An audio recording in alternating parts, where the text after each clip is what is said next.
supaya saya ingat gitu. Makanya saya sebut-sebut Mbak Uli, sebut-sebut Mbak Cindil, sebut-sebut ya teman-teman yang lain, Mbak Suci. Kadang misalnya saya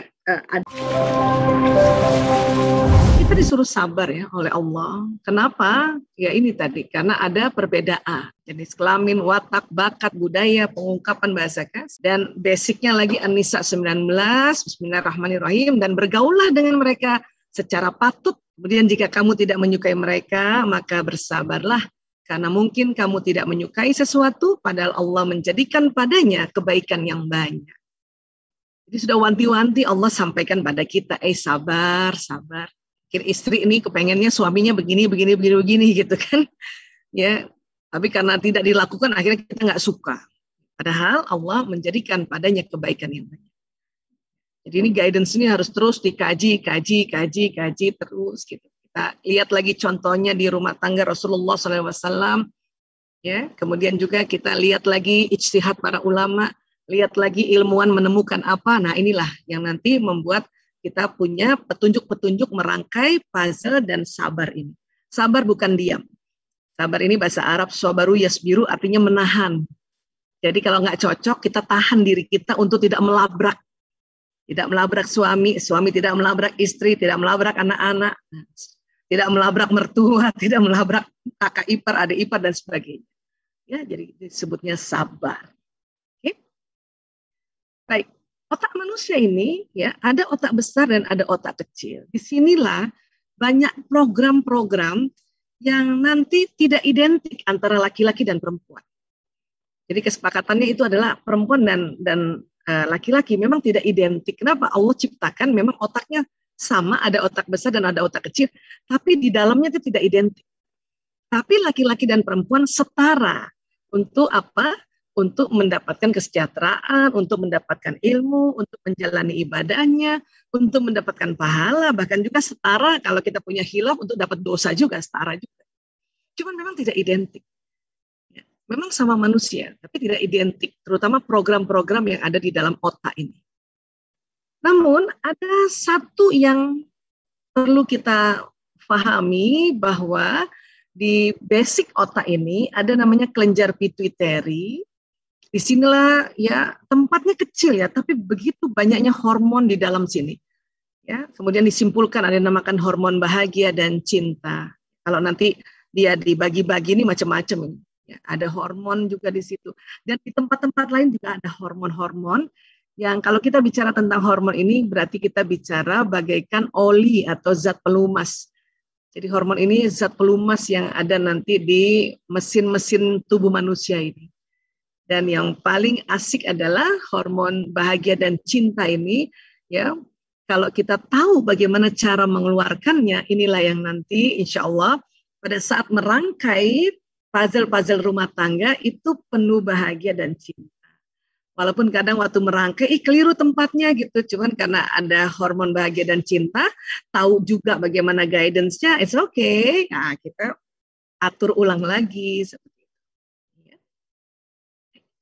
Kemudian dari otak ke badan ada sistem saraf. Ini saya sering kali berulang-ulang cerita. Karena rupanya badan kita ini dirangkaikan dengan otak itu dengan sistem saraf yang kayak kabel-kabel. Kabel-kabel utama yang pusat itu ini ada di tulang belakang sampai di ujung tulang tungging kita itu. Ya, yang disebutnya ya, sum-sum tulang itu dari rangkaian kabel-kabel. Nanti dari tulang belakang akan keluar lagi kabel-kabel ke seluruh tubuh kita, ya wajah, leher, dan sebagainya. Kerjanya kayak apa? Ini sangat kompleks kerjanya, sangat detail. Kalau bicara tentang sistem saraf ini, ya bisa makan 2 tahun, ini 4 semester. Tapi supaya gampang pendekatannya, saya bilang, mau cerita bahwa sistem saraf ini, dia punya kerja, fungsinya ini analoginya kayak kabel listrik. Jalan listrik di sini. Apa yang jalan? Yang jalan adalah pesan di seluruh otak. Baik pesan ilmu-ilmu yang kita dapati sejak kecil sampai sekarang, nasihat-nasihat ini di depan, dia jalan, pelajaran-pelajaran ini nanti dia jalan di badan, membentuk perangai, membentuk perilaku, membentuk akhlak. bukan hanya ilmu nasihat dan ya pengetahuan-pengetahuan yang kita punya, ada lagi di daerah ya belakang otak atau tengah di sini, itu yang disebut watak. Watak, bakat. Nah, ini juga jalan sehingga membentuk perangai. Nah, suami istri ini wataknya dia ya karena mitra yang terbalik, maka kadang bertolak belakang. Satu sisi tolak belakang, ada yang dua-dua sisinya tolak belakang. Bakat juga beda. Bakat ini nanti menentukan hobi dan menentukan passion. Ini kadang suami istri ya bakatnya ada yang nggak sama persis. Makanya satu senang olahraga, satu senang bertanam, satu senang musik, satu nggak senang gitu ya. Makanya disinilah ilmu berperan untuk kita menjembatani perbedaan-perbedaan ini sehingga ya tidak terlalu ekstrim. Kalau kita nggak ngerti, maka perangai kita ini akan terus ya, menyerang atau bertolak belakang dengan pasangan tadi. Dan akhirnya bubar jalan lagi puzzle-puzzle itu, rangkaiannya. Terus apa lagi? Apa yang dilihat, apa yang didengar, apa yang diucapkan, apa yang dihidu, apa yang dirasakan lewat lidah, apa yang disentuh, apa yang menyentuh, itu juga pesannya jalan di badan. Jadi untuk kita nih umat Islam, makanya mengapa senantiasa Allah minta kita melakukan kegiatan didahului dengan basmalah, bismillahirrahmanirrahim, agar kalimat basmalah ini jalan di sistem saraf kita. Dengan kecepatan yang luar biasa ya. Ada namanya neuron sensorik itu 240 km per jam. Jadi ucapan ini ke otak 240 km per jam. Dari otak pesan jalan lagi ke badan 320 km per jam. Jadi pada saat kita melafazkan bismillahirrahmanirrahim, hormon ya kasih sayang itu keluar lewat pituitari, masuk pembuluh darah, dia jalannya pelan. Tidak terlalu cepat sistem saraf. Nanti masuk ke jantung, makanya jantung terasa itu deg-degannya itu. Hanya melafazkan bismillahirrahmanirrahim. Makanya pada saat kita basmalah itu diminta untuk tumak nina gitu, pelan-pelan ngomongnya. Karena kalau terburu-buru, ya kadang lafaznya nanti berubah. Semua gitu, jadi aneh kan, nggak sesuai. Dan tidak akan memicu hormon di kelenjar pituitari. Jadi apa yang kita lafazkan selama ini, teman-teman lafazkan pada saat zikrullah, pada saat sholat, semua lafaz doa pada saat takbiratul ihram sampai salam itu jalan di badan. Jalan di badan. Cuman ada yang buru-buru melafazkannya, ada yang tumak nina pelan-pelan melafazkannya sambil membayangkan dia jalan, itu nanti berbedanya apa? Kadar hormon yang keluar. Ada orang terburu-buru, marah hormonnya nggak keluar. Makanya walaupun sudah doa sepanjang ya doa yang bermenit-menit itu nggak terasa apa-apa karena terlalu terburu-buru dan juga tidak menggunakan ya semua fungsi otak. Karena ada cara juga untuk menggunakan semua fungsi otak. Terus kalau pakai bahasa biasa, bahasa Indonesia atau bahasa Inggris atau bahasa masing-masing negara, apa yang terjadi? Dia juga jalan. Maka untuk kita nih menjembatani kita punya perbedaan dan agar kita kasih sayang terus saja keluar, kalimat-kalimat ya seperti saya sayang dan cinta pada suamiku dan anak-anakku. Ini kalimat ini juga mengeluarkan hormon cinta dan bahagia tersebut. Walaupun ini tidak diucapkan kepada pasangan kita ngomong aja sendiri. Atau paling tidak biasanya kalau saya ya pas lagi tidur gitu ya, lihat suami sudah tertidur, saya lihat wajahnya walaupun sudah mulai masuk 60 tahun gitu. Saya bilang ya Allah, saya sayang dan cinta pada suamiku ini ya Allah. Dan sebut namanya tuh. Priyanto, boys. Tapi karena Priyanto banyak di Indonesia, maka harus sebut lengkap Priyanto Sismadi. Kalau Mas Sanggi Raksagati kayaknya jarang nama itu. Ya, jadi kalau Mbak Andra sebut Sanggi Raksagati itu udah langsung Mas Sanggi ya. Itu memang dia nggak dengar. Tapi keuntungan pertama adalah diri kita. Dia jalan kalimat ini, kemudian keluarlah hormon bahagia, masuk ke jantung, jantung memompa, untuk seluruh tubuh, maka tubuh ini yang tadinya capek, penat dan sebagainya perlahan-lahan itu sirna atau perlahan-lahan itu berkurang. Karena hormon ini kerjasama terus ya jalan. Makanya perlu dialog, inner dialog itu setiap melihat anak, walaupun dari punggungnya kita lihat. Ya Allah, terima kasih anakku sehat ya Allah. Terima kasih suamiku ada di dekatku ya Allah, misalnya. Ya. Dialah jembatan surgaku ya Allah. Itu jadi walaupun bedanya sangat beda antara watak beda, budaya beda, laki perempuan beda, ya. Pengungkapan bahasa kasihnya beda, cuman karena kita lafazkan kalimat-kalimat indah ini, maka hormon inilah yang menyatukannya. Ya, ini penting banget. Simple banget loh, padahal selama ini bisa diucapkan. Bahkan mungkin kalau di Norwegia, mungkin melafazkan ke pasangannya, aku cinta padamu itu mudah kan? Kalau di Indonesia susah loh, masih susah. Nggak tahu ya kalau di luar negeri kayaknya. Kalau di Jerman bisa Mbak Uli? Saya sayang padamu gitu, suami ngomong gitu bisa Mbak Uli? Oh kan mantap kan, Masya Allah. Ya. Tambah lagi lillahi ta'ala. Oh itu lebih power lagi, Masya Allah. Ya. Baik, walaisa zakaru kal unsa, laki-laki nggak sama dengan perempuan. Ini sering banget ini saya ya sosialisasikan, walaupun ini tidak satu ayat, ya cuma 1/4 ayat. Tapi penelitiannya, risetnya ini membenarkan ayat surat Ali Imran ayat 36 ini. Dan banyak sekali. Memang hari ini saya tidak terlalu menjelaskan tentang laki-laki perempuan karena sudah sering banget ada di seminar-seminar lainnya ya. Tapi saya mau ingatkan bahwa memang kita beda. Yang berikutnya mau kita agak detail sekarang. Ini masalah watak.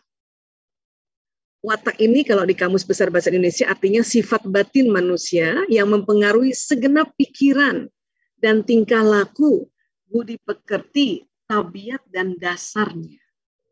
Di watak ini memang ada sejak kita di dalam rahim seorang ibu. Makanya dikatakan sifat batin yang mempengaruhi segenap pikiran kita, tingkah laku, budi pekerti, atau disebut juga tabiat. Bahasa Arab itu tabiat itu.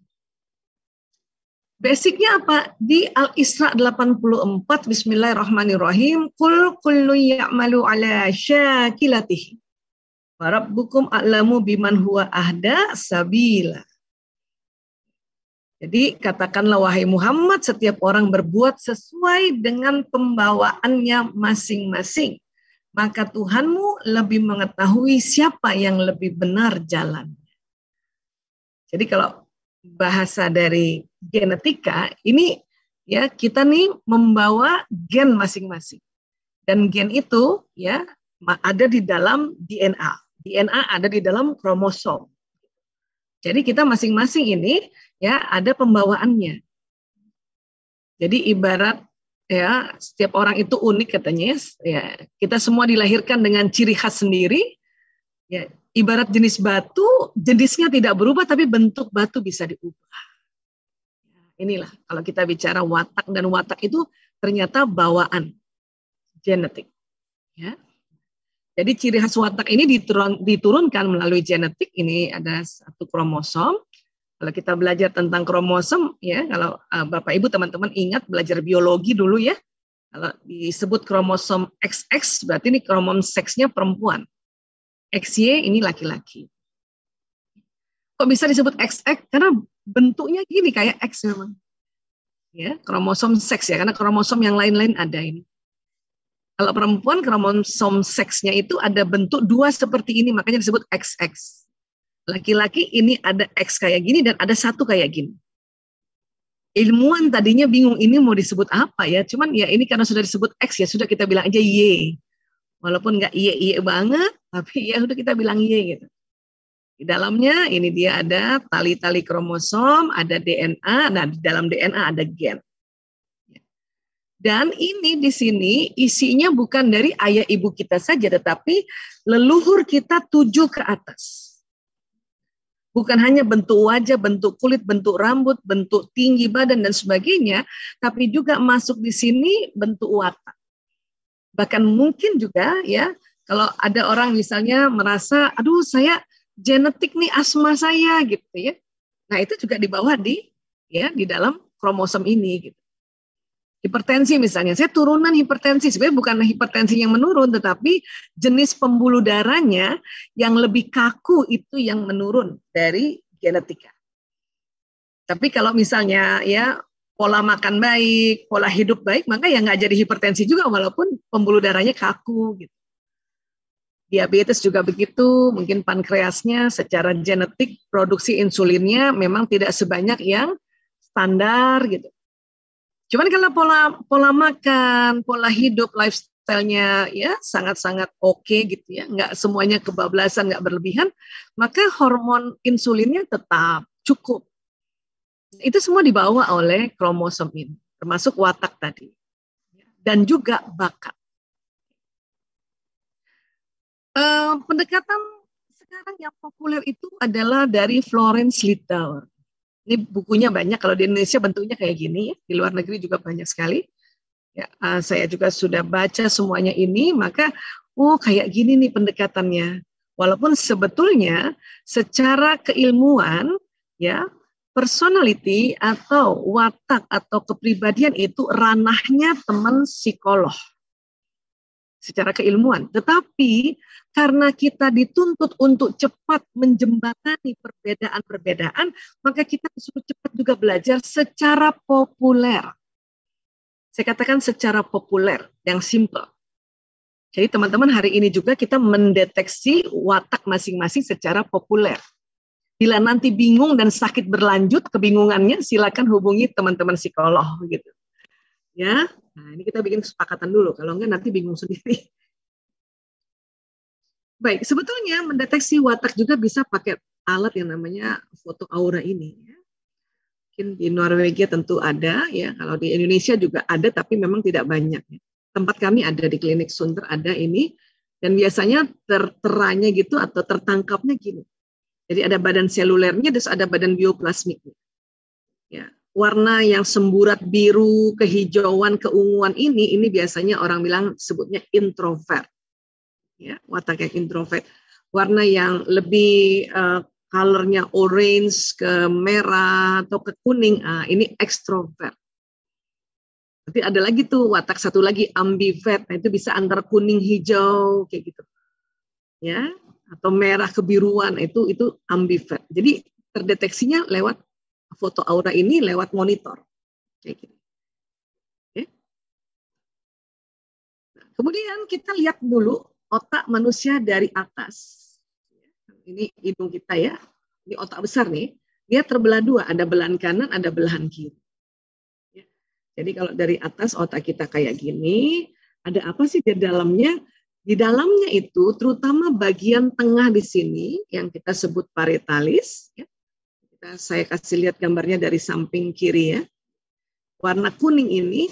Nah, disinilah ada program-program watak dan bakat itu. Di sini. Atau bahkan disebutnya inilah yang program bawaan tuh di sini. Ada watak pembawaan dan juga ada bakat di sini. Bentuk programnya kayak apa Bu Aisyah? Programnya itu terbentuk ya, bentuknya itu dalam sel-sel neuron ini atau sel otak nih, neuron kayak gini. Mohon maaf, mohon izin. Saya kasih lihat gambarnya. Nanti di sini nih, ini neuron kita di lobus parietalis sudah ada data-datanya ya dari Allah. Kenapa? Karena genetik tadi. Ya, genetik dari leluhur kita. Sudah ada data-datanya. Ya, sudah ada sistem juga. Tinggal kita akses. Tinggal kita sambung-sambungkan. Demikian juga bakat. Maka sebetulnya kita lahir itu sudah membawa watak dan bakat. Tinggal kita akses gitu. Cuman kalau bakat ini tentu lebih spesifik lagi ya, karena kita bicara bakat satu saat nanti kita bicara bakat. Hari ini kita watak dulu, karena watak saja ini cukup panjang ceritanya. Nah di sini, kalau yang isi otak manusia itu dilambangkan seperti kertas, kemudian orang tuanya yang mewarnai, yang bagian mana Bu Aisyah? Yang ini. Lobus frontalis, terutama yang di depan sekali, persis di belakang dahi. Kita sering sebutnya prefrontal cortex.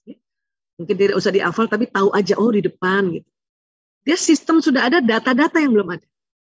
Itulah kita belajar. Lewat mana? Lewat pendengaran, lewat penglihatan, lewat pengucapan, lewat penghidupan. Kita bisa membedakan ya bau wangi dan yang terasi gitu ya. Kemudian peda, ikan peda gitu ya, atau apa saja itu bisa ditangkap oleh hidung juga gitu. Pengecapan juga manis, asin, ucapan juga, penglihatan itu nanti ditangkap oleh indera, termasuk tadi ya perabaan, itu dibawa sistem saraf lagi masuk ke sini gitu. Nah itulah nanti terisi neuron ini dengan data-data. Berkaitan dengan watak, kita tuh ada watak bawaan, tapi karena kita lahir, kemudian kita lihat kanan kiri kita, lihat ibu kita, lihat ayah kita, ya, atau lihat teman kita, atau pada saat sudah berkeluarga lihat suami, maka ada pembelajaran yang ditangkap oleh mata dan pendengaran dan yang kita rasa dari orang-orang sekeliling itu nanti masuk di lobus frontalis sini, sehingga kita seolah-olah merasa, ya. Kalau nanti tes watak ya, tes watak, kok aku wataknya semuanya ada ya? Itu betul. Namun, watak yang asli itu yang kita sebut watak pembawaan, dia sudah ada dari sananya. Berarti dia lebih kuat. Adapun yang masuk di sini, ini namanya watak pembelajaran. Karena kita belajar. Karena bersama-sama terus suami misalnya, bersama-sama teman yang sebetulnya watak pembawaannya berbeda. Tapi karena kita tangkap mata kita, telinga kita, ya sentuhan kulit, dia masuk di sini. Jadi seolah-olah kita belajar watak orang lain itu. Nah, ini di sini. Sehingga seringnya nih usia kita nih yang sudah 30 tahun ke atas, pada saat nanti tes watak merasa, saya kok ada 4-4-nya ya? Atau kok saya senang 4-4-nya ya? Tentu saja karena 2 watak pembawaan dan 2 watak pembelajaran. Ini perlu saya kasih tahu dari awal supaya nanti pada saat tes watak ini ya lebih paham. Bu Esa, kita kan nggak pernah belajar watak. Kok bisa ya dapat pasangan tuh yang berbeda wataknya? Satu sisi kah atau 2 sisi? Nah itu kerennya itu. Pada saat mulai kita berniat untuk ya Allah pertemukan jodohku, maka watak bawaan kita dia terakses, dia nyala. Dan kemudian ya di dalam otak ini karena ada listriknya, maka dia membentuk gelombang. Nah ini dia. Sehingga program watak seseorang mencari watak soulmate-nya lewat vibrasi gelombang di otak. Dan kita tahu tubuh kita ini bisa menarik. Karena dia ada magnetnya di tubuh kita nih. Kenapa? Karena ada sel darah merah, di situ ada zat besi, ada magnesium. Karena jalan terus itu ya mineral di dalam tubuh kita, istilahnya terpolarisasi, makanya jadi magnet itu. Itulah kita pada saat kita pencarian jodoh karena kita sudah niatkan tadi, maka ini nyala ini dan ditariklah ya watak jodoh yang berseberangan tadi. Tapi dalam konsep jodoh masih bisa kita memilih.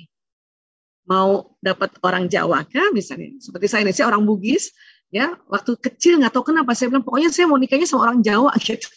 Nah itu boleh memilih. Tapi yang ditariknya itu senantiasa adalah watak yang bertolak belakang dengan watak saya. Karena mulai nih tarik-tarikan.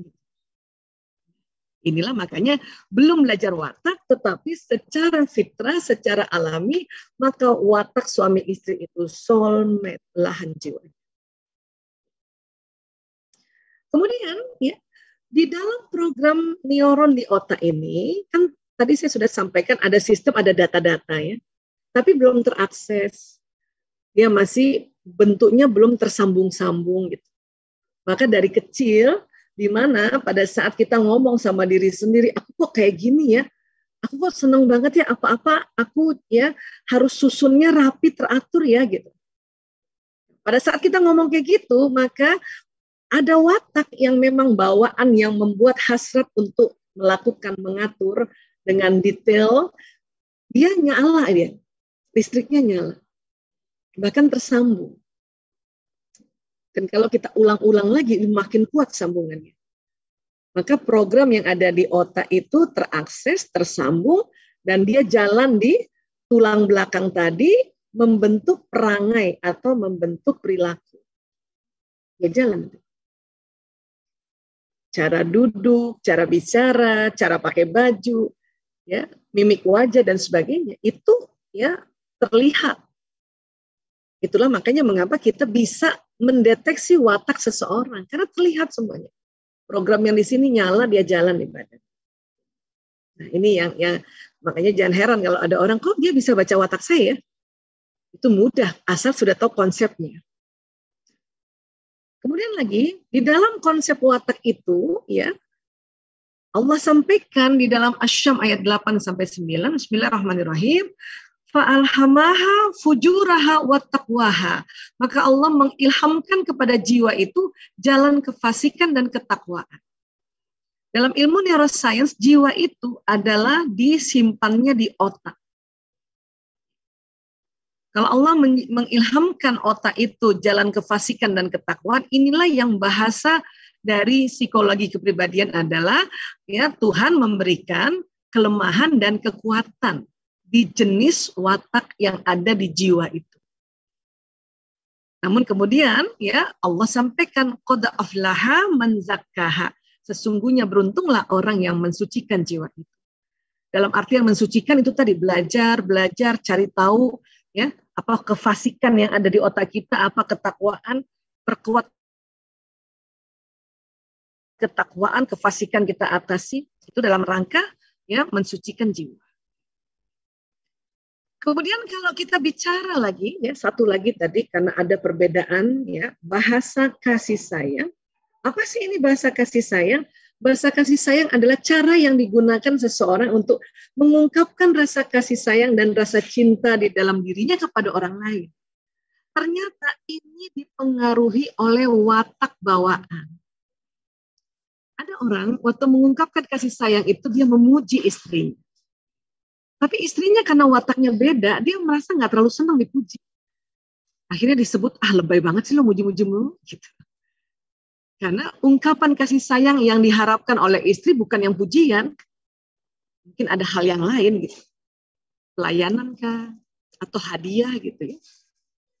Jadi orang waktu mengungkapkan kasih sayang itu nggak selamanya ya istri-istri dipuji senang, nggak selamanya. Tergantung wataknya. Nggak selamanya juga istri-istri itu dikasih hadiah, seneng banget. Memang seneng tapi nggak seneng banget. Nggak selamanya. Gitu. Nggak selamanya juga ya istri-istri itu seneng dipeluk. Nggak selamanya. Seneng dipeluk tapi nggak selamanya seneng banget dipeluk. Itu karena berbeda watak dan berbeda pengungkapan kasih sayangnya atau bahasa cintanya. Jadi ada konsep juga seperti ini. Dalam rangka ini juga. Ya, untuk menstimulasi hormon bahagia ini itu dengan kasih sayang, dengan bahasa kasih sayang tadi, dengan bahasa kasihnya gitu. Sehingga apa? Sehingga ya kita tahu bagaimana sih yang efektif ini. Karena kadang-kadang banyak istri mengatakan gini, suami saya sebetulnya baik sih, tapi nggak tahu ya apa yang kurang gitu. Ternyata pengungkapan kasih sayangnya yang kurang, yang berbeda. Jadi menurut istri kurang gitu. Suami juga cerita sama temennya, istri gue baik loh sebetulnya, baik banget. Cuman gak tahu apa yang kayaknya kurang pas ya gitu. Itu biasanya ya momoknya itu adalah pengungkapan bahasa kasih sayang tadi. Dan ini juga basicnya ada. Di mana Ar-Rum 22. Wa min ayatihi khalqus samawati wal ard wa ikhtilaful alsinatikum wa alwanikum. Artinya apa? Artinya, dan di antara tanda-tanda kekuasaannya ialah menciptakan langit dan bumi dan berlain-lainan bahasamu dan warna kulit. Inna fi dzalika la ayatin lil alimin. Sesungguhnya pada yang demikian itu benar-benar terdapat tanda-tanda bagi orang-orang yang mengetahui. Jadi berlain-lainan bahasamu dan warna kulit ini bukan hanya negara, bukan hanya antar daerah, ya, tapi memang suami istri itu bahasanya memang beda. Selain memang bahasa daerahnya beda, kalau dia menikah antar beda negara ya beda negara, warna kulitnya beda. Tapi juga ternyata bahasa mengungkapkan kasih sayangnya beda. Ini dia. Ya, jadi basicnya semua ada. Makanya luar biasa ini Islam. Ya, namun memang butuh kesungguhan untuk meriset. Ya. Hanya sekali lagi meriset ini mahal kan. Makanya buat orang-orang ilmuwan, walaupun berbeda agama, tapi pada saat dia niat untuk meriset atau mengobserv tentang manusia, itu Tuhan kasih petunjuk. Dan kita yang paling beruntung kita udah nggak keluar duit, udah apa kita ambil hasil riset teman. Oh ya Allah, ternyata ini dijelaskan oleh riset ayat-ayat. Baik, sekarang kita masuk dulu ke watak. Watak terbagi 3 besar, introvert, extrovert, dan ambivert. Ambivert ini terbagi dia kombinasi antara introvert dan extrovert. Introvert ciri gampangnya gini, lebih memilih ada di tempat sepi. Kalau dalam seminggu, hasratnya pengen 6 hari lebih tempat sepi lah. Oh, itu kemungkinan besar Anda yang berwatak introvert. Ada orang juga ya lebih semangat ketemu orang baru atau ketemu orang banyak. Itu kemungkinan besar Anda yang extrovert. Tapi ada satu lagi yang sebutnya ambivert, separuh-separuh nih. Ya. Tergantung sikon. Kadang mau tempat sepi, kadang kepengen ketemu orang baru. Ini namanya ambivert. Semuanya baik, semuanya oke, semuanya very good. Kemudian apa lagi? Introvert lagi lebih produktif di tempat tertutup. Jadi orang introvert ini kalau di rumah, terutama ini lagi pandemik kayak gini dan harus lebih sering di rumah, orang introvert itu sebetulnya senang dia. Karena banyak yang bisa dikerjakan. Baik laki-laki maupun perempuan, juga anak-anak yang senang belajar daring atau belajar dari kamarnya, dia lebih senang memilih itu, dia mungkin introvert.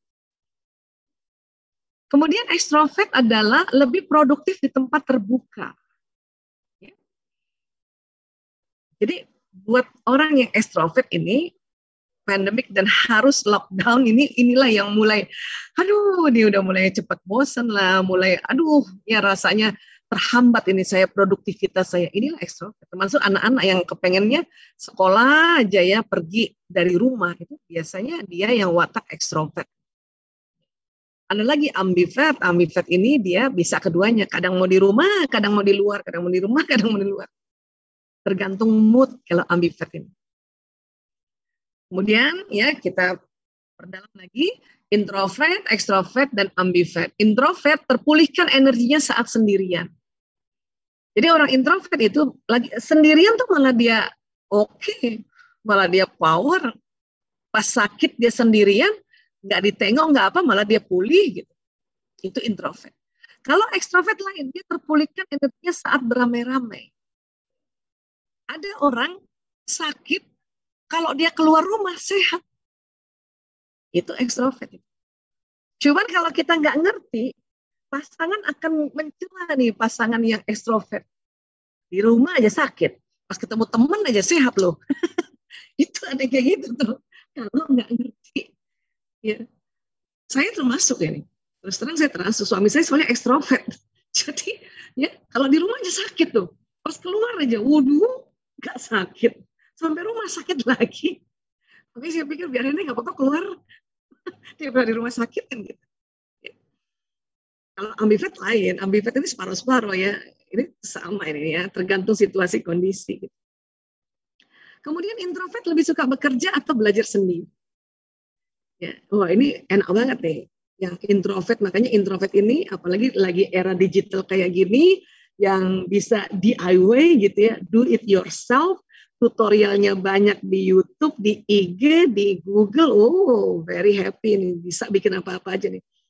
Ya, sebelum pandemik, belum pandai masak, pas pandemik jago masak.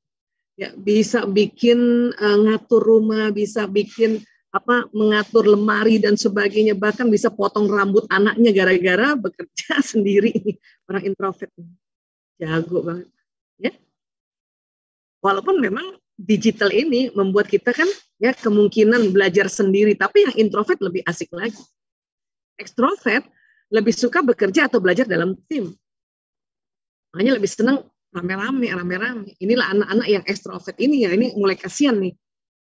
Tapi disiasati oleh mereka dengan menggunakan satu gadget lagi untuk bisa chatting sama temennya. Ambivert bisa sendiri, bisa juga rame-rame. Pokoknya kalau ambivert tergantung mood. Lagi mau sendiri-sendiri, ayo mau yang rame-rame, ayo ini ambivert. Kemudian introvert biasanya akan banyak berpikir sebelum mulai bicara. Ya, kalau ekstrovert biasanya akan mengatakan apapun yang dipikirkan. Dia langsung apa yang pikirin diomongin. Gitu. Ya. Ambivert bisa lebih banyak berpikir dan bisa lebih banyak bicara. Introvert cenderung lebih pendiam. Pendiamnya itu secara verbal ya. Otaknya nggak diam, otaknya mikir, gitu. Otaknya mengamati. Itu introvert. Kalau ekstrovert lah ini yang sering disebut ceplas-ceplos, apa adanya ya. Apa yang terlintas di otaknya langsung diomongin ya. Bajumu tuh rusak tuh misalnya tuh. Kancingnya nggak bener gitu kalau ekstrovert. Kalau orang introvert dia mikir dulu, kayaknya kancingnya nggak bener tuh. Kayaknya kancingnya miring tuh. Ya, belum sempat disampaikan orangnya pergi. Itu introvert gitu. Kalau ambivert sekali lagi dia kadang mau ceplas-ceplos pada situasi tertentu. Kadang ya dia diam aja juga ya, karena namanya dia perpaduan antara introvert dan ekstrovert. Mas Sanggi kira-kira dari penjelasan ini yang mana, Mas?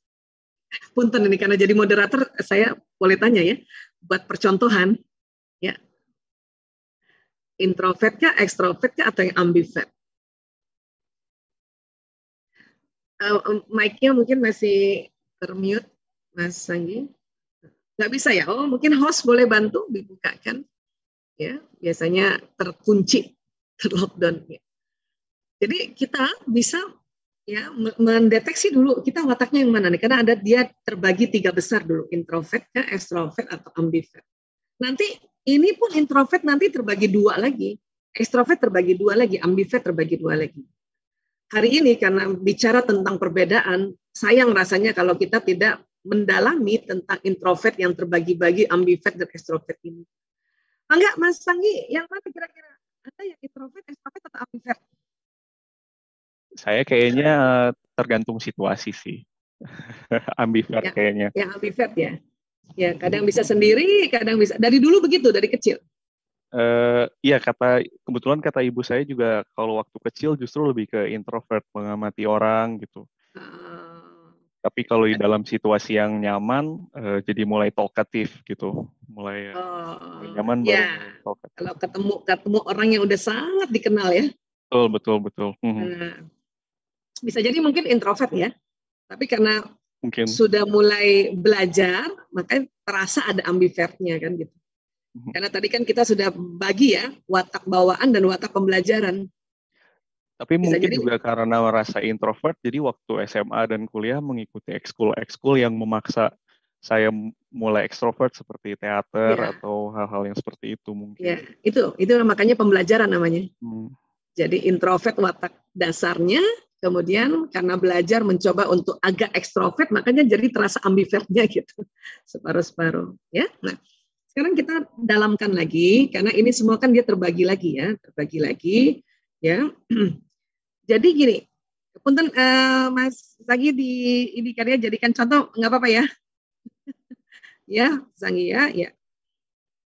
Jadi kalau ya kita detil lagi, sebetulnya tes watak itu banyak sekali, ada yang sangat detil sekali, ada yang juga butuh waktu setengah jam, ada yang butuh waktu 1 jam dan sebagainya. Tapi kalau di seminar umum seperti ini, saya biasanya memberikan tes watak yang sangat simpel tuh tadi.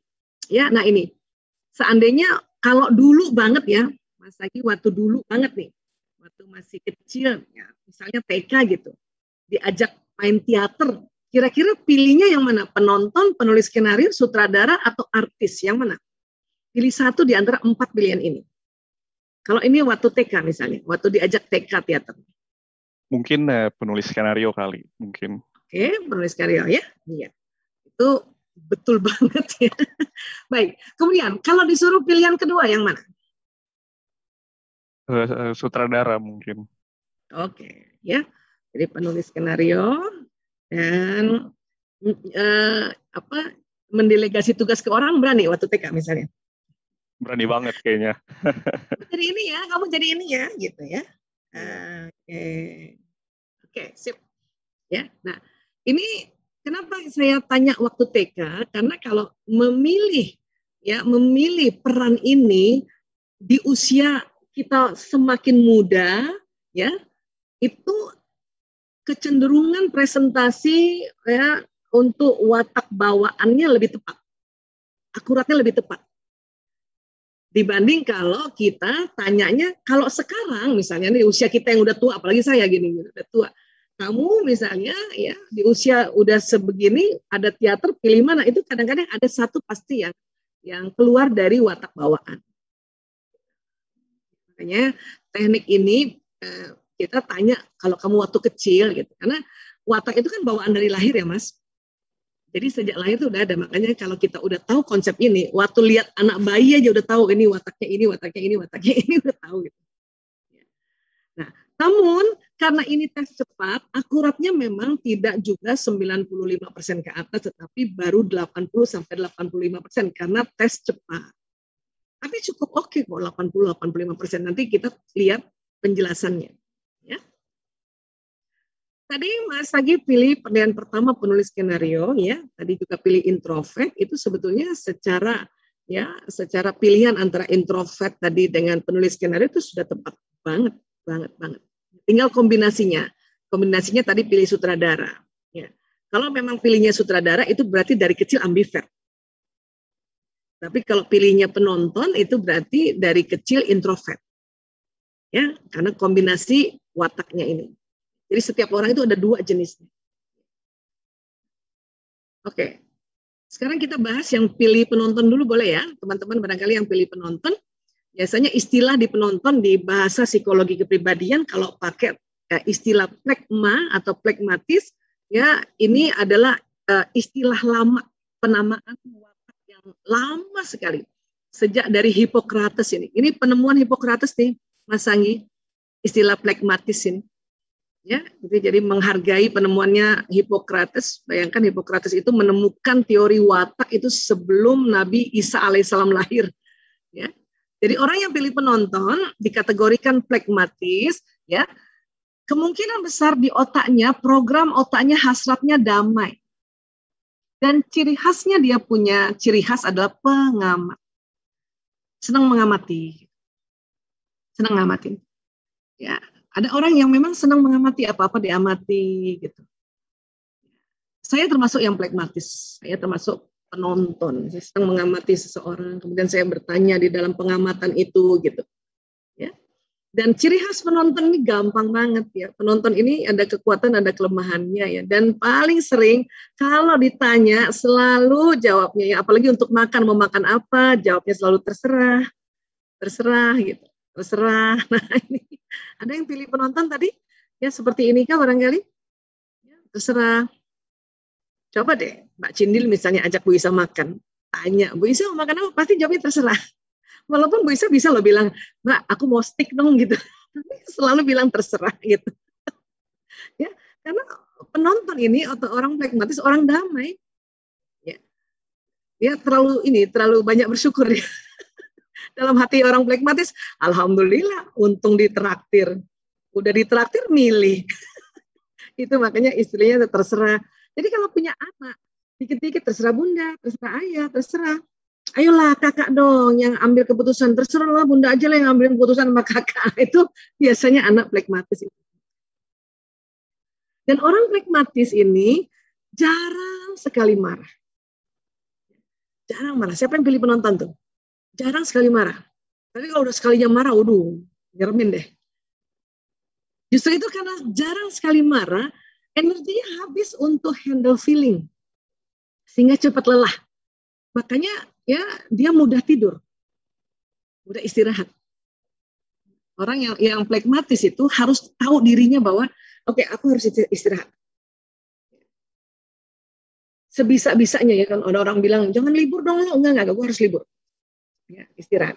Dan enaknya orang pragmatis di mana aja bisa tidur. Di kursi ya tidur, di mobil ya tidur, lele sedikit ada angin-angin sedikit tidur, di pantai itu tadi kan di pasir itu juga bisa tidur gitu ya, sambil senderan di manapun bisa tidur gitu, enak kan?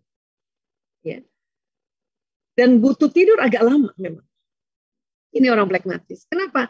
Energinya habis untuk handle perasaannya, untuk senantiasa damai, damai, damai. Karena tadi hasratnya damai. Damai, damai, damai. Ya, ini orang pragmatis. Tadi kita juga belajar bahwa dia ada kekuatan. Pragmatis juga ada kekuatan. Damai, tenang, diplomatis, praktis, dapat diandalkan, humoris. Dan orang yang kuat mengerjakan hal-hal yang monoton. Ini orang pragmatis. Orang yang selalu dicari orang, tempat orang curhat. Nah, itu orang pragmatis. Tapi juga tadi ada jalan kefasikannya, ada kelemahannya. Di otaknya ada kelemahannya. Apa dia? Suka menunda-nunda, tidak tegas, cari aman sendiri, nggak punya motivasi, dan cenderung orang bilang penakut. Gitu. Saya aslinya penakut, tapi bayangkan sudah 23 tahun ditempa untuk ngurus narkoba yang nggak boleh takut-takut amat, harus berani. Akhirnya sudah teratasi penakut saya. Menunda-nunda, maksudnya menunda-nunda malas, bukan malas, pengen damai dulu, gue mau damai dulu deh, nanti aja deh damai dulu. Tidak tegas kenapa? Karena itu tadi nggak mau konflik dan cari aman sendiri, dan kadang tidak punya motivasi. Ini kalau bukan suami saya yang suruh, ayolah Bu Isa, ya Bu Isa seminar lah, ceritakanlah itu perbedaan-perbedaan yang Bu Isa pelajari ke orang-orang gitu ya. Suami saya kalau panggil saya Bu Isa, Mas Anggi, ya. Gara-gara dialah itu saya akhirnya mau share kalau kayak gini. Kalau enggak sih maunya di rumah aja, ngapain sih gitu. Ya, ini kelemahan orang pragmatis. Tapi dengan kita tahu kita punya kelemahan, kita bisa atasi kelemahan ini. Kita upgrade, kita punya kekuatan. Ini pragmatis. Oke? Dalam pekerjaan apa sih pragmatis ini? Piawai dalam menangani perseteruan. Makanya orang-orang pragmatis ini bagusnya jadi konsultan, konselor, terapis, psikolog, dokter, yang gitu. Ya, hakim. Nah, hakim harus yang pragmatis ya. Kemudian mengatasi masalah secara objektif. Dia selalu harus tanya sama orang itu. Kan konseling kan begitu kan, objektif kan. Kemudian dapat diandalkan untuk pekerjaan yang monoton. Suami saya itu lihat saya duduk dari pagi sampai malam di sini, dia udah sakit kepala. Kalau saya monoton aja, yang saya suka gitu. Malah disuruh keluar rumah yang saya sakit kepala. Dia aduh ngapain lagi, Bu Isa duduk lagi di situ, ngomong lagi kan gitu. Ya kan? Nah, jadi emang orang pragmatis ini untuk pekerjaan yang monoton, ya bikin sesuatu produk yang duduk aja di situ, itu kuat. Sebagai pemimpin, bisa nggak pragmatis sebagai pemimpin? Bisa. Dengan ciri khas dia apa? Pemimpinnya tenang aja, tenang, nggak gerasa kerusuk, ya, pandai menguasai diri, apalagi kalau belajar manajemen emosi, ya, tidak mengambil keputusan berdasarkan kemauannya semata-mata. Kalau rapat, ini yang susah nih kalau rapat. Diajak rapat 5 orang, 5-5-nya ditanya, menurut kamu gimana? Menurut kamu gimana? Kalau rapatnya bisa 50 orang, selesai, habis itu. Ya. Jadi sebagai pemimpin, dia punya kekuatannya ini. Pemimpin yang tenang, pandai menguasai diri, tidak mengambil keputusan berdasarkan kemauan semata. Dan bahasa kasihnya orang pragmatis ini sentuhan fisik. Dia selalu ingin memberikan sentuhan, menggandeng, memeluk, membelai, mencium pasangannya. Dan sebetulnya dia ingin juga mendapat sentuhan fisik. Tapi apa daya, pasangannya kan pasti berbeda tadi. Secara alami, fitrahnya kan pasti berbeda. Bukan sama-sama pragmatis ketemu pragmatis, atau apalagi yang pragmatis dominan. Dia nggak bakal ketemu pragmatis dominan, kecuali yang pragmatisnya nggak dominan. Nah ini yang harus juga ditahu. Makanya saya pribadi dari dulu, saya yang duluan gandeng suami, saya yang duluan ya, datangin suami untuk peluk dia dan sebagainya. Jadi kalau nggak belajar, sakit kepala. Dan berpikir kenapa sih gue melulu. Ya, nah ini sentuhan fisik, bahasa kasih sayang seorang pragmatis. Kemudian berikutnya, yang tadi Mas Sanggi tadi pilih penulis skenario ya. Nah, orang yang pilih penulis skenario, baik pilihan pertama maupun kedua, ini kita sebutnya melankolis. Hasratnya sempurna, melakukan apa-apa dengan sempurna, dan ciri khasnya pemikir. Mas Sanggi terasa gitu, pemikir? Anda seorang thinker, pemikir? Iya kayaknya. Bisa Iya, ditanyakan kepada istri mungkin.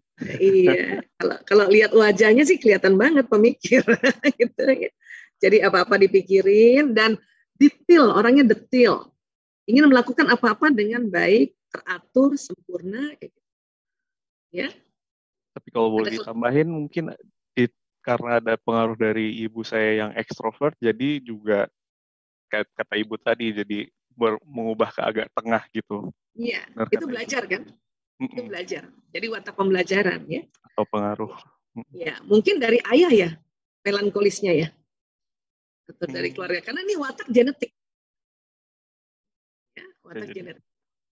Bisa bukan dari ibu, tetapi ayahnya ibu barangkali, atau ibunya ibu, atau mungkin yang dari terahnya ayah.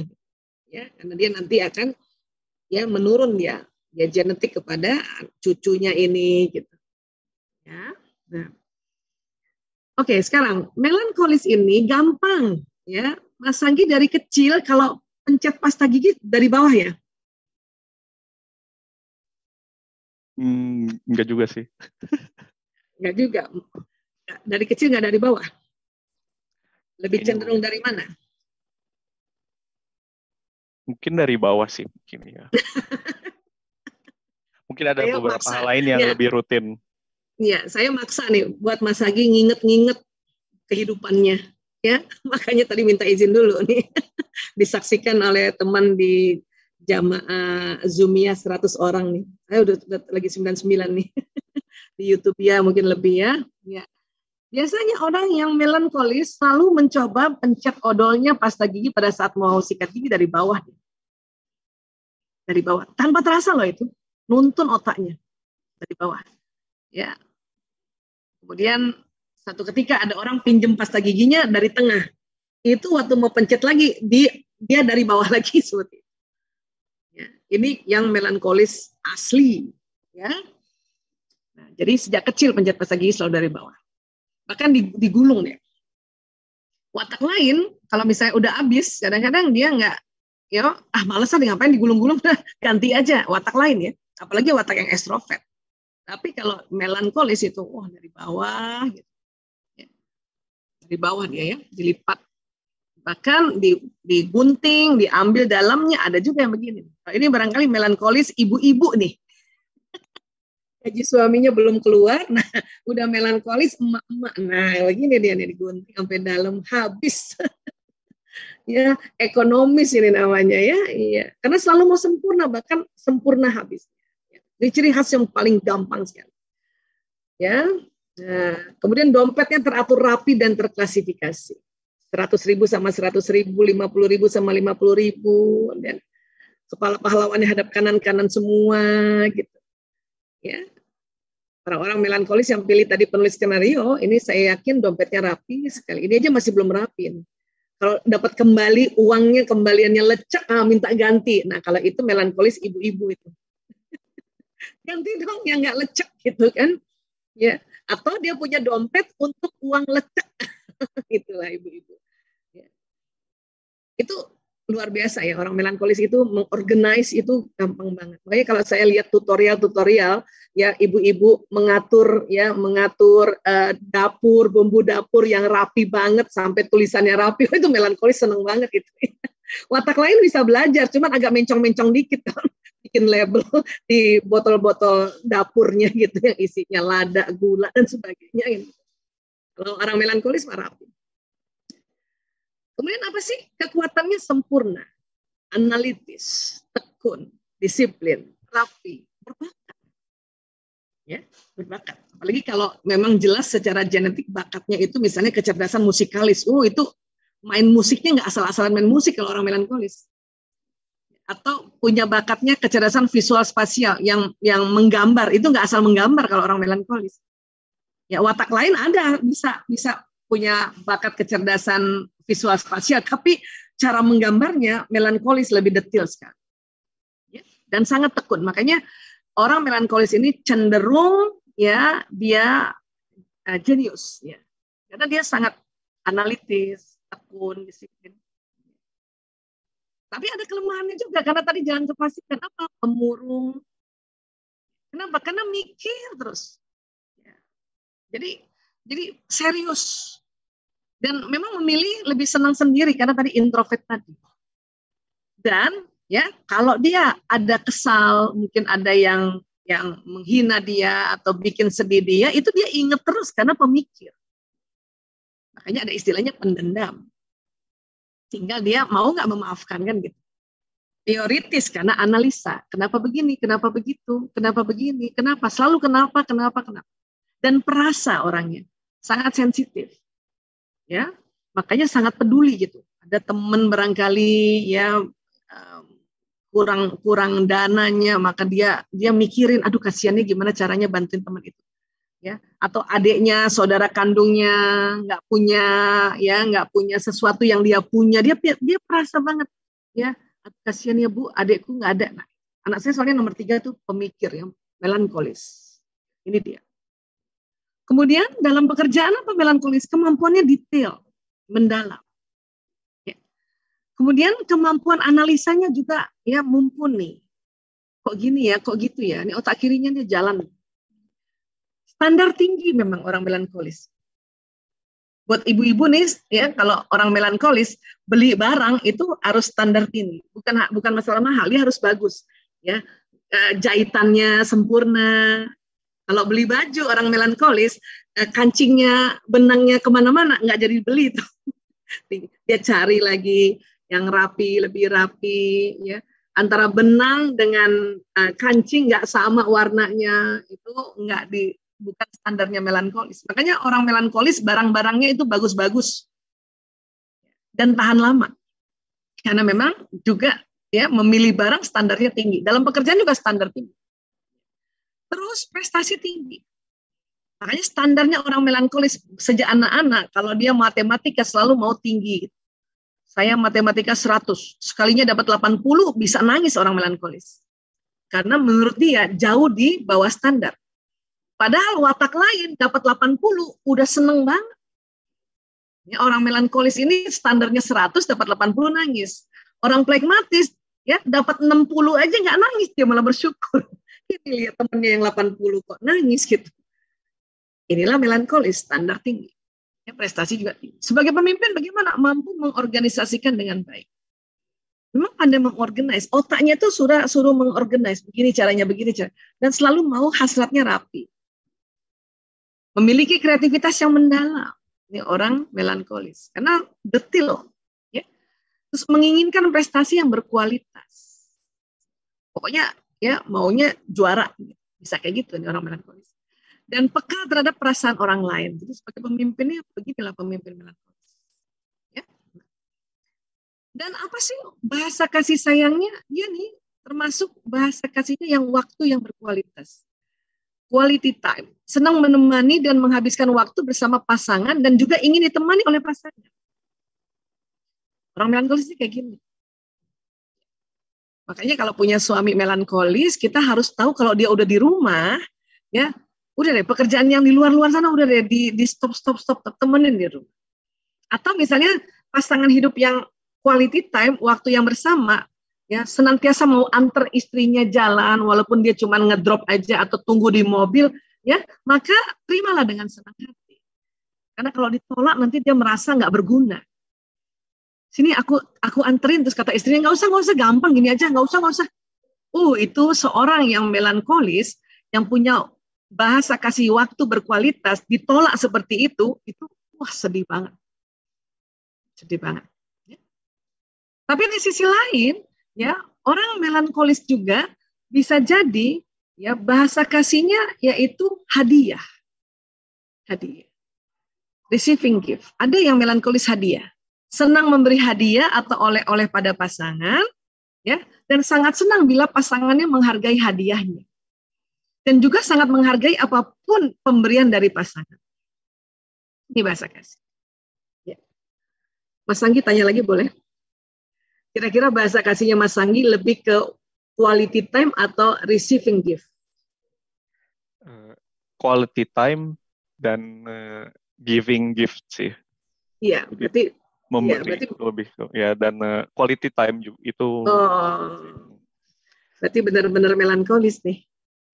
Ini Ya. di chat sama istri sekarang lagi ketawa-ketawa aja kita ngebahas. Kamu banget katanya. Mbak Andra, ini suaminya rupanya senang ditemenin dan senang kalau dikasih hadiah, hadiahnya disimpan. Ya, ya kan gitu ya Mas? Kalau Mas Senang Anggi senang ngasihnya. memberi hadiah sih, lebih memberi Ya hadiah makanya, dan hadiahnya disimpan atau ya kan? dihargai. Ya. Jadi Mas Anggi senang nih kasih hadiah ke istri, istri tuh menghargai disimpan dan di tempat yang bagus gitu simpannya gitu. Ya, Iya kan? Iya. Dan sesungguhnya juga sebetulnya senang juga dikasih hadiah. Sesungguhnya. Hanya biasanya hadiah dari orang melankolis bagus hadiahnya. Terus nanti diberi hadiah oleh orang lain langsung, waduh kalau kualitas hadiahnya nggak oke, waduh. Ya karena biasanya orang melankolis kalau milih hadiah itu standar tinggi, Mas. lebih ke thoughtful sih, kayak misalnya buatan sendiri atau Ya, yeah. tulisan gitu, bukan yang bisa Apalagi tuh. dibuat dibeli gitu ya. Benar Iya, banget kamu. apalagi hanya tulisan secari kertas, miss you, darling, itu harus ditaruh, disimpan baik-baik. Ini yang disebut ya bahasa kasih sayang. Ya. Terkadang ya, saya belum tahu nih Mbak Andra. Nanti kita dengarkan pengakuan Mbak Andra nih. Ya, terkadang suami yang melankolis, istrinya yang watak spontan, yang bahasa kasihnya berbeda dengan ini. Gitu. Makanya waktu dikasih hadiah, ya, karena belum belajar, ditaruhlah asal taruh. Makanya si suami langsung, ya, cuma ditaruh di situ gitu. Ya, ini pada umumnya. Tapi ada juga yang watak suaminya menerima hadiah, maaf, melankolis yang tadi memberikan waktu dan menerima hadiah. Si istri ada juga part of personality-nya yang melankolis juga sedikit. Jadi dia ngerti, oh ya ini hadiahnya harus disimpan gitu. Ada juga yang begitu. Ya. Tapi hampir seringnya ini istrinya yang spontan, yang dia taruh, oke, terima kasih. Senang pertama, terima kasih ya. Terus taruhnya ada di laci sini lah, ketumpuk dengan laci sini lah, dan sebagainya. Ini yang kadang-kadang harus diperbaiki nih, supaya apa? Supaya si suami atau pasangan yang memberikan hadiah ini dengan senang hati bahwa oh saya ya dihargai. Ya. Baik, kemudian berikutnya, koleris, sutradara. Nah, ini hasrat mengatur. Ya. Dan dia ciri khasnya pelaku. Ya. Do it, gitu. Ini koleris. Ya. Koleris ini asal kata dari kole, empedu kuning. Kalau melankolis dari mela, empedu merah. Plekmatis dari plekma, lendir. Gitu. Itu kata Hippocrates. Ya, tapi sebetulnya nggak ada kaitannya dengan cairan-cairan tadi sebetulnya, karena udah terlanjur aja, bayangin ya, abad keempat sebelum Masehi sudah dibuat nama-namanya, sudah dipakai aja. Hasratnya mengatur. Saya suka nih kasih contoh, Ibu Susi ini termasuk perempuan yang berwatak koleris. Dia kalau ngatur saklek, sangat berprinsip, dan kuat dia. Ya, kuat mengorganize, kuat prinsipnya, kuat ngaturnya, kuat marahnya juga kalau misalnya yang diatur nggak mau cepat, nah gitu, tenggelamkan kapal, oh itu jelas banget, koleris banget itu. Ya. Nah, biasanya orang koleris karena senang mengatur tanpa terasa tangannya, kamu nanti gini ya, gini ya, gini ya, gini ya. Ya. Dia mengorganize orang atau kalimatnya menyuruh orang tuh itu nggak pakai karena memang otaknya ayo diatur, kamu diatur. Ayo diorganize kan gitu, dan mau cepat, Makanya ya kekuatannya adalah pemimpin yang berkemauan keras, tegas, produktif, independen, dan memiliki visi. Ini orang koleris. Kalau tadi pilihan pertamanya sutradara, kelihatan banget itu nanti, terasa banget itu. Suami saya yang koleris, jelas ya. Ini kalau nggak belajar, ampun deh. Kenapa? Karena itu kan kelemahannya apa? Dingin, terburu-buru, ya, marah kalau misalnya kita nggak siap, sigap, sarkas langsung, dan sulit mengampuni. Ini beratnya ini kalau punya pasangan, kalau kita nggak belajar. Oke? Dalam pekerjaan apa? Dapat mencapai lebih banyak daripada siapapun dan dalam waktu yang lebih singkat. Meskipun dia laki-laki. Apalagi kalau perempuan yang memang aslinya perempuan multitasking. Sudah perempuan koleris, banyak banget yang bisa dikerjain tuh. Kemudian berorientasi target, apa tujuannya, apa masalahnya, apa maunya, selalu apa. Saya kalau selalu ditanya sama suami dulu ya, setiap mau bikin sesuatu dia tanya apa. Waduh, ini saya kalau ditanya apa tuh berat banget. Karena saya biasanya bagaimana. Karena pragmatis itu bagaimana, menjelaskan how to-nya. Kalau ini what is. Nah, dan berkembang dalam kompetisi. Orang koleris, makin banyak pesaingnya, kompetisi makin berkembang dia. Sementara orang pragmatis, kalau kompetisi dia males, ngapain? Gitu. Ya, nah ini. Sebagai pemimpin, jelas ini pemimpin yang kecenderungan untuk memimpin ini dibanding watak lain ini dominan.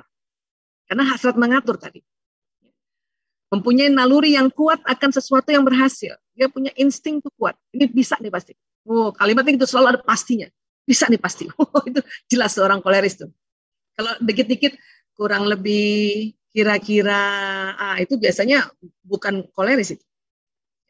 Tapi kalau tak itu koleris.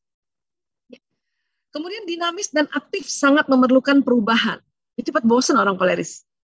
Ya, suami saya lihat saya di meja ini udah bosan gitu hampir 2 tahun. Padahal dia juga yang suruh saya kerja dari rumah dengan seperti ini. Tapi dia udah bosan dia lihatnya.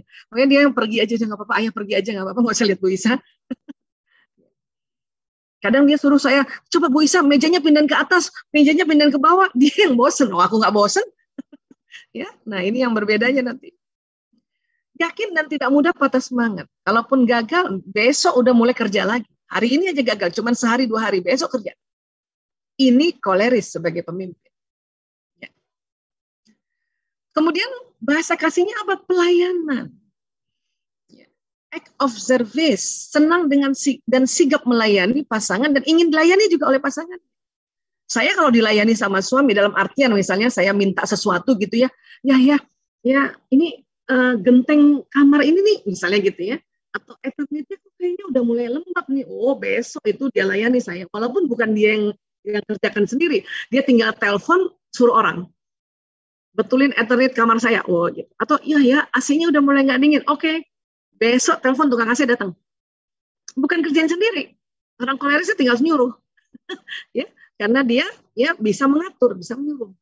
Ini. Dan itu ternyata cinta dia kalau dia begitu sama saya.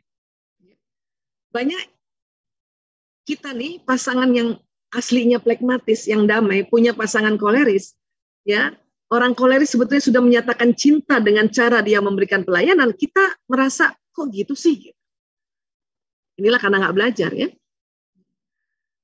Dan juga koleris ada juga yang menerima hadiah. Kayak melankolis dia bisa ada 2. Suami saya nih karena dia koleris, saya tahu dia pelayanan juga dan ada juga memberikan hadiah. Sejak saya belajar tentang bahasa kasih 5 tahun yang lalu, maka setiap dia kasih saya jam tangan kah, parfum kah, atau apa, saya harus taruh di tempat yang dia lihat. Jadi kalau habis sholat dia lihat, ditaruh di situ. Gitu. Atau dia selalu tanya, nggak dipakai jamnya? Ini kamu pakai parfum yang mana? Ya, sisir yang mana? Baju ini kan nggak dipakai. Itu akan bertanya kayak gitu. Dulu saya merasa, gitu banget sih. Gitu. Nah setelah belajar, ternyata kalau dia melayani dan memberi hadiah, itu dia sayang. Maka dia juga kepengen apa yang dia berikan, saya hormati, saya hargai. Ya sudah, senanglah. Satu lagi terakhir, sanguinis, artis, yang pilih artis tadi, atau aktor, atau pemain. Dia digelari sanguinis. Sanguinis ini asal kata dari sanguin, ini artinya darah. Ya. Hasratnya gembira. Dan ciri khasnya pembicara. Orang sanguinis nggak kelihatan kalau dia lagi sedih, karena dia memang hasrat gembira. Ya, ngapain lama-lama sedih? Harus gembira hari ini, gitu. Ya.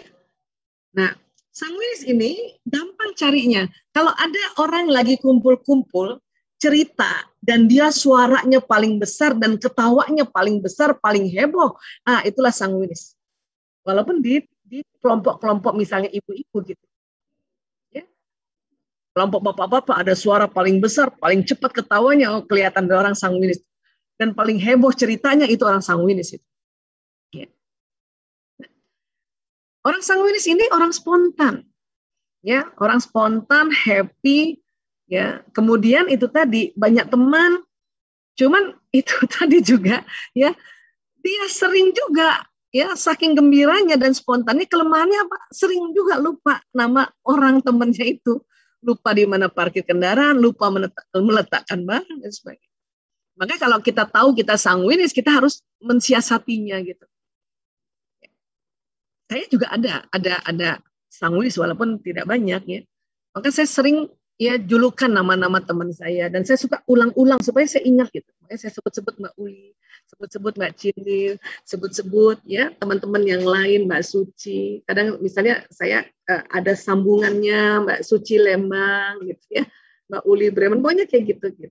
Ya, ini dalam rangka supaya cara strategi orang-orang sanguinis mengingat. Dan kalau parkir ya segeralah langsung dihafalin G4 gitu, atau difoto. Sekarang enak kan pakai difoto, ya. Dulu mah enggak. Orang sanguinis lupa di mana gua parkirnya. Ditanya satpam, Bu, parkir di mana? Itu dia, saya lupa. Ya udah kalau gitu Ibu mobilnya apa? Itu dia juga tadi mau naik mobil yang mana gitu. Lupa. Ya. Nah, itu orang sanguinis. Apa kekuatan sanguinis? Ramah, hangat, antusias, bersahabat, responsif, dan memang senang bicara. Kelemahannya apa? Ada. Ya, ceroboh, emosi labil, membesarkan masalah, tidak disiplin, egosentris. Emosi labil, orang sanguinis ini cepat ketawa, cepat nangis. Anak saya yang pertama sanguinis banget itu, Mas Lana. Ya, kadang-kadang dia nangis terseduh-seduh, saya kaget, ada apa, Nak? Ini filmnya, Bu. Lu kenapa filmnya? Tadi kan ketawa-ketawa. Sedih banget filmnya. Tapi habis itu dia ketawa lagi. Itu yang disebut emosi labil. Membesarkan masalah, kalau cerita tuh heboh gitu. Tahu nggak, itu makanan, Bu, bubur ayam yang di tempat klinik aku, Bu, itu enak banget. Nah, kalau ngomong kayak gitu tuh orang sanguinis. Tidak disiplin memang, kenapa? Karena selalu ingin gembira gitu, sehingga setiap dia mau melakukan sesuatu, ya, karena terlalu gembira akhirnya tidak dikerjakan. Nah, ini kelemahan dari sanguinis. Kalau dia jadi dalam pekerjaan apa cocoknya? Kreativitas warna-warni. Ada aja idenya. Ini orang-orang yang sanguinis asli itu menjadi influencer kah, menjadi YouTuber kah, menjadi IO kah, itu cocok banget. Ya. Menjadi MC apalagi itu cocok banget itu. Jadi host itu cocok banget. Ya. Kemudian penuh optimisme. Kelihatan banget orang sanguinis itu. Kemudian lagi berharga dalam hal menggembirakan orang lain. Makanya kalau MC bukan sanguinis, oh itu acara melempem.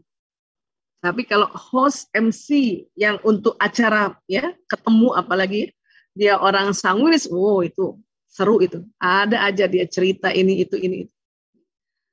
Dan senang menghibur. Makanya hampir semua pelawak-pelawak yang bukan komika, ya. Kalau komika itu pelawak dari melankolis. Ya. Itu adalah orang sanguinis. Ya. Ludruk, lenong, ketoprak, pokoknya yang spontan-spontan itu orang sanguinis. Tapi kalau komika, ya, stand up comedy, kemudian Mr. Bean itu adalah, ya, penghibur yang dari melankolis karena semua harus dicatat, ya, ditulis. Semakin bagus tulisannya, semakin lucu dia. Ya, kayak gitu. Apa? Sebagai pemimpin, dia punya kekuatan membangkitkan semangat. Ya. Kedua, menginspirasi orang untuk bekerja. Ketiga, pandai membujuk dan menghibur orang, karena dia ini banget, ya, sangat-sangat aware pada orang lain. Dan senang membuat kegiatan kreatif dan senang mengajak orang yang banyak. Ada aja kreativitasnya dia. Bikin ini yuk, bikin ini yuk, bikin ini. Dan selalu mau rame-rame selalu. Ini sanguinis. Bahasa kasihnya apa? Kata-kata pendukung. Kalau kita punya suami sanguinis, maka word of affirmation ini kebutuhan dia. Senantiasa, karena dia senang memuji, menyampaikan kata-kata pendukung dan juga ingin dipuji dan didukung. Ya. Ini kalau punya anak sanguinis juga kita pakai cara kayak gini. Karena kalau kita tahu tentang bahasa kasihnya dan kita pakai untuk charge dia punya baterai kasih sayang di otaknya, maka pasangan yang sanguinis atau anak yang sanguinis atau sahabat yang sanguinis Dia tuh luar biasa. Dia akan menjadi pasangan atau anak atau sahabat yang very happy dan dia seneng banget sama kita gitu. Inilah watak yang kemudian kita rangkaikan dengan kebutuhan emotional need-nya, yaitu dengan penyampaian bahasa kasihnya. Ya? Nah ini, jadi kalau kita kelompokkan begini, ya, bawah dengan bawah. Kalau tadi teman-teman ada yang pilih penonton dan penulis skenario, atau kebalikannya penulis skenario dan penonton, ya Anda introvert. Kemudian kalau pilih tadi artis, pilihan pertama artis dan sutradara artis, berarti Anda yang ekstrovert. Ya. Tapi kalau tadi pilih pertamanya artis, pilihan keduanya penonton, atau kebalikannya, pilihan pertama penonton, pilihan kedua artis, inilah yang disebut ambivert. Ya.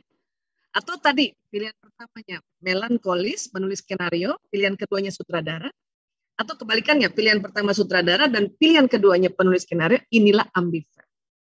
Seperti itu. Ya.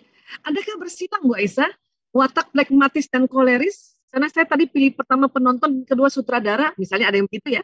Atau pilihan pertama saya sutradara, pilihan kedua penonton. Atau silang yang di sini. Saya pilih pertamanya penulis skenario Bu Aisyah, pilihan keduanya artis. Atau ada yang bilang, saya pilih pertamanya artis, pilihan keduanya penulis skenario. Ini bersilang, ya. Berarti satu yang Anda pilih adalah watak bawaan, satu lagi karena pembelajaran. Biasanya karena usia juga. Dan yang suka ragu itu biasanya yang ambivert.